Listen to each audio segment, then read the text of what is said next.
Well, good afternoon to you. I'm sorry I'm late day. Day's Thursday, Cornishman Day. But there we are. I go put my new glasses on. I go and get them this morning so I can see now he's hunting down. This isn't such a good day to be out, is it? Just stay in and stay safe. And I hope everybody's all right.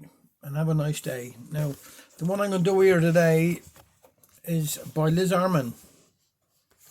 This is about her old donkey. She's just writing to her nephew and niece. Hoping this finds you as it leaves me at the present. My old stomach is playing up, and so are my poor legs, and I got a cold in my cheens. But apart from that, I'm all right. You may be interested to know that old Uncle Nicky have gone dead. 95 he was. You know he lived up St. Justway and had a donkey and cart. He and Rosie, his missus, would bring home errands from Penzance to people up St. Just. One day coming home they got as far as Mount Misery, and the old donkey took in his head to go no further. Well, Nicky and Rosie pushed and shoved and dangled a cart in front of him. But would he move? Not on your Nelly. So, said Nicky, I don't know what to do. I'll ship him. We'll light a fire under him. That'll make him move. So he got some sticks and hay from over the field, and do you know what? That old donkey just waited till they got a rare old blaze going under him, and then he took 3 steps forward and burnt the cart. Yes, Nicky is dead buried now, up chapel last week. That to bring me mind of my plum neighbour of mine Agnes said to me on Monday. There we were pinning out the white clothes when she said, Aunt Sarah, and what do you think? I had the locust preacher to dinner yesterday. I said to her, no, my dear, you made a mistake. You don't mean locusts. Locusts are the creatures in the Bible that devour everything in their path. That's he, she said. That's the one I'm talking about. I went up yesterday to look after Granny Lizzie so that her daughters could go off outing. Poor old soul, I reckon she's tottling. They got a new electric cooker up there, and tell you I'd never used an electric one because we've always had the slab or gas. So I shoved in a few teddies to bake with a rasher of pork on top of them for she and me. Set the knob to what thought. Next thing you could smell burning, and there was a rasher of pork all scroved up, nearly ruined. I said, my soul, Gran, your electric oven is some fierce. Oh, she said, well, of course, we're very high up here, see. We got good draft for getting an oven up. I got new neighbour. Moved in the other week. I don't like the look of her very much. A bit snooty and arty crafty, she said. Oh, she was going to have a housewarming party.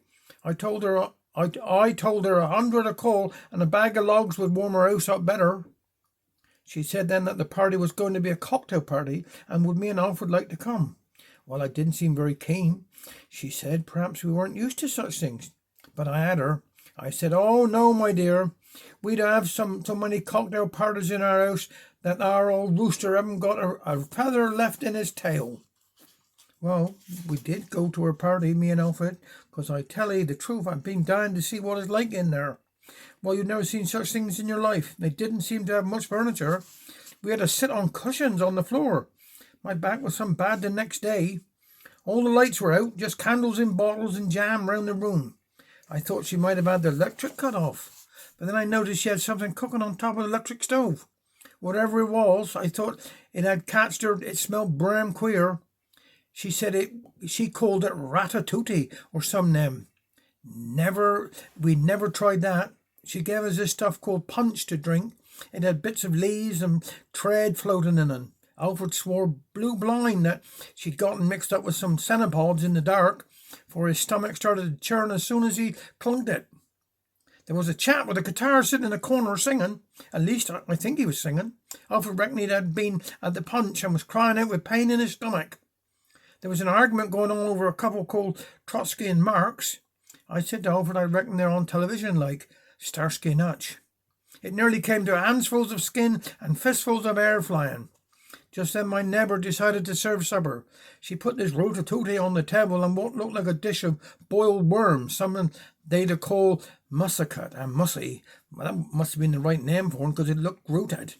Not a bit of ham or lunch tongue to be seen. Even the bread was stinking of them old garlic onions. In the glimmer, Alfred nearly chucked himself on a splinter of wood stuck in a sausage. Then our neighbour said to Alfred, Do you have a little pizza? Well, he thought she was getting personal, so we come home. I don't fancy we shall be asked no more.